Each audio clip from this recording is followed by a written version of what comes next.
Her hands were shaking as the guards raised her into the carriage. She was 16 years old.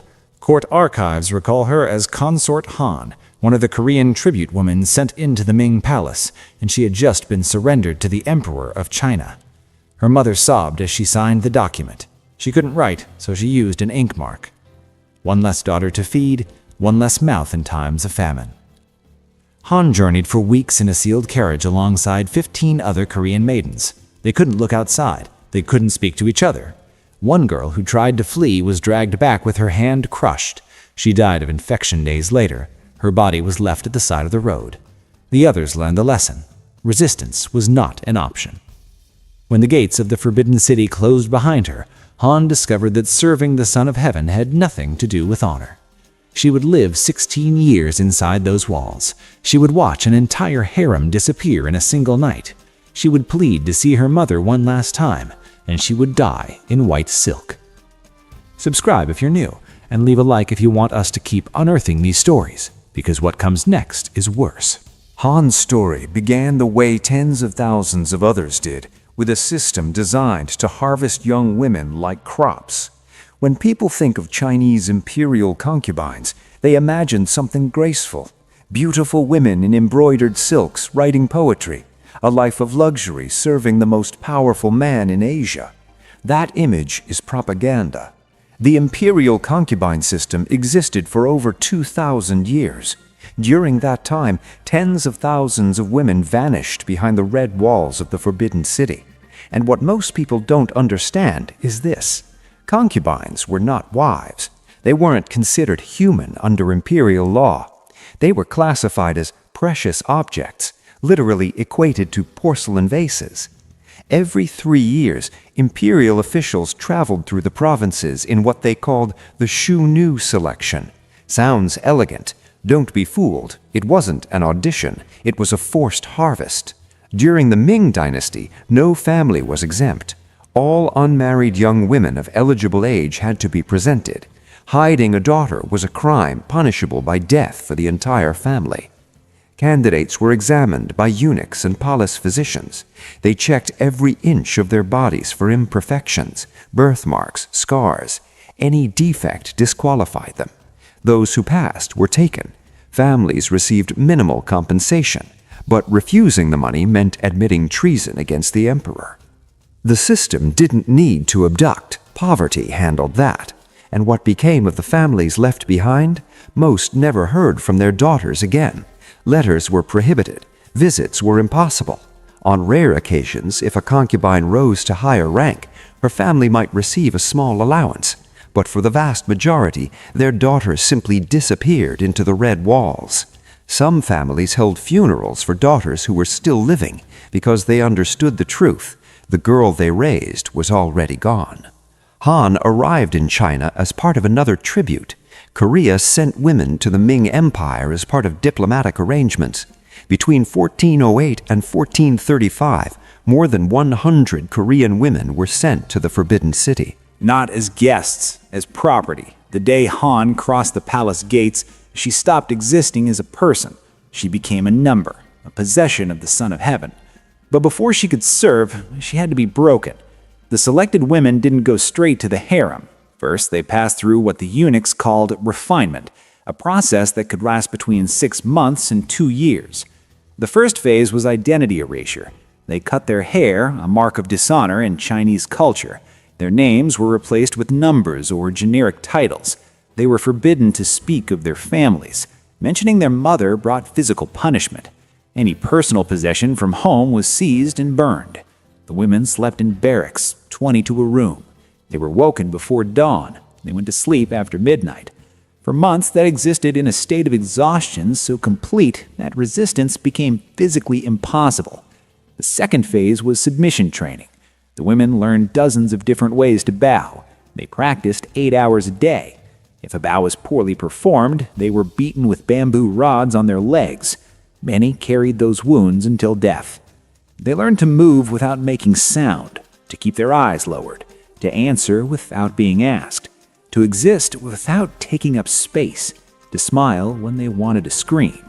One training manual from the Qing Dynasty lists 47 different rules for how to stand in the emperor's presence, 47 ways to exist in a single moment. Breaking any rule meant punishment.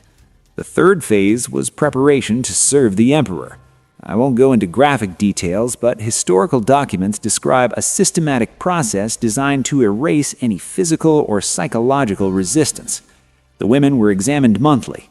Those judged inadequate were subjected to treatments that palace records describe with clinical coldness. Palace medical files outline the procedure with chilling detachment. Notes from 1723 referred to candidates showing resistance and preparation protocols that required multiple sessions. The clinical language barely concealed what was being done to these women behind palace walls. Administrative records, official documents written as if they were discussing training horses. After months of this, the women who survived were considered ready to enter a world where their suffering had only just begun. After training, the girls entered the official system, and here began another form of hell. The hierarchy was ruthless. At the top, the empress, the emperor's only official wife. Below her, the imperial consorts, then high-ranking concubines divided into multiple tiers. And at the bottom, common concubines, sometimes hundreds of them, and preparation women, girls whose fate had not yet been decided. Your rank decided everything: the amount of food you received, the shade of your clothes, the size of your room, the number of servants, even the kind of dishes you ate from. The empress received more than 22 pounds of prime meat every day. A low-ranking concubine received barely 4 pounds, and often not even that, because supplies were stolen by corrupt eunuchs before reaching the kitchens. Many low-ranking concubines suffered from malnutrition. Their teeth fell out, their hair thinned, they aged decades in years, and the cruelest irony, their declining appearance made them even less likely to be summoned. It was a downward spiral built into the system. The emperor didn't visit his concubines, they were summoned. Every night, a eunuch presented the emperor with wooden tablets bearing the names and portraits of available women. The emperor pointed to one, and then the ritual began. The chosen concubine was taken to the bathing palace. Female eunuchs bathed and prepared her, but they didn't dress her again. They wrapped her in a silk blanket, like a package, only her face visible. Why? Because a clothed woman could hide a weapon. 2 eunuchs carried her to the imperial chambers. They unrolled the blanket at the foot of the bed, and the concubine, without any clothing, had to crawl toward the emperor without lifting her eyes. And here's what almost no one knows. A chief eunuch remained in the room throughout the entire encounter, behind a screen but present. His job was to keep time. After exactly 30 minutes, he announced loudly, "Time to preserve the golden essence of the Son of Heaven." The emperor had to finish immediately. If he didn't finish in time, the eunuch would enter and physically remove the concubine. After each encounter, the woman was examined by an imperial physician who recorded every detail. Why? Because if she became pregnant, there needed to be absolute proof that the child was the emperor's. But here's what made the system truly perverse. Most concubines were never summoned. Not once, not ever. There were hundreds of women in the harem, sometimes over 1,000. The emperor might summon 1 or 2 per week. Do the math. A concubine could spend her entire life, decades, waiting for a call that would never come. Aging in silence, watching younger girls arrive, knowing that her only purpose, the only reason she was taken from her family, would never be fulfilled. And yet she couldn't leave, couldn't marry, couldn't have children with anyone else. She was property in permanent storage, with nothing to do but wait. The women turned on each other. The imperial harem wasn't just a prison, it was an arena. Hundreds of women all competing for the attention of one man, all knowing that a single pregnancy could change everything, or ruin everything.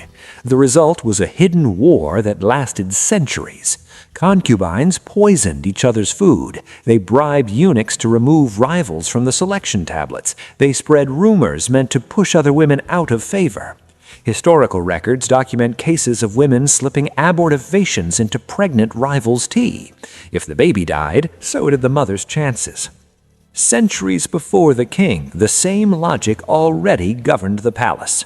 Empress Wu Zetian, one of the few women to ever rule China in her own name, allegedly smothered her own newborn daughter and blamed it on a rival concubine. That concubine was executed. Wu rose to become empress. This is disputed by historians, but the fact that it was believable tells you everything about the harem's culture. The violence wasn't always physical. Psychological warfare was constant. Senior concubines tormented juniors. Favorites were isolated and undermined. Alliances formed and collapsed based on who the emperor looked at during dinner. One account from the Qing Dynasty describes a concubine who spent 3 years pretending to be friends with a rival, only to testify against her when the empress launched an investigation into disloyalty. The rival was reduced to servant status. Her children were taken away. This wasn't cruelty for its own sake, it was survival. In a system where women had no power except through the emperor's favor, destroying your competition was the only strategy that worked. The tragedy is that the system turned victims into perpetrators. Women who had been seized, trained, and stripped of humanity learned to do the same to others, because the alternative was being destroyed first. And if a concubine somehow survived the warfare and caught the emperor's attention, if she became pregnant, that's when the real nightmare began. Here's the truth no one expected. Getting pregnant was the worst thing that could happen to a low-ranking concubine. Common logic would say that a child of the emperor would raise her status, but reality was harsher. A pregnant concubine was isolated in the most distant palaces of the Forbidden City. She spent 9 months under constant surveillance. She couldn't receive visitors. She couldn't send letters. She couldn't walk through the gardens. And when the baby was born, it was immediately separated from its mother. If it was a boy, he was handed over to wet nurses and raised far from his biological mother. She could see him perhaps once or twice a year, supervised by eunuchs, without permission to touch him. If it was a girl, many times she simply disappeared. Imperial records didn't bother to record the fate of low-ranking concubines' daughters.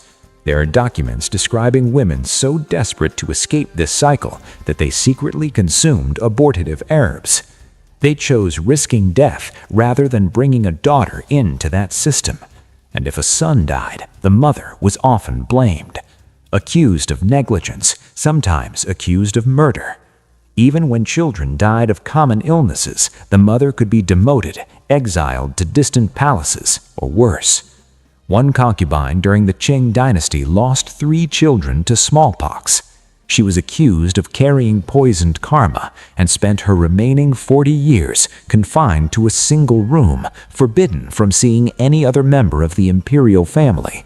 Her crime was burying her children. Her punishment was dying alone. But as cruel as daily life in the harem was, nothing prepared the women for what happened in 1421. In 1421, Emperor Yongle had just inaugurated the Forbidden City. It was the height of his power. And then a rumor destroyed thousands of lives. One of the emperor's favored concubines was found dead. Officially, she was declared poisoned, but rumors said something else. They said she had taken her own life after an affair with a palace eunuch, and that the reason was the emperor's impotence. Yongle lost his mind. Humiliated, paranoid, he ordered an investigation. But he wasn't seeking justice. He was seeking to silence everyone who might know the rumor. In a single night, 2,800 women of the harem were executed. Not just concubines, also servants, cooks, laundresses, any woman who might have heard something. The method was death by 1,000 cuts, a form of execution designed to prolong suffering. The executioners were told to make it last. Some victims took hours to die. The screaming could be heard throughout the palace complex. Girls as young as 12 were included in the slaughter. Women who had served the palace for decades. Pregnant concubines. It didn't matter. Anyone who might have known. Anyone who might have spoken. By dawn, the courtyards had to be washed with buckets of water carried from the palace wells.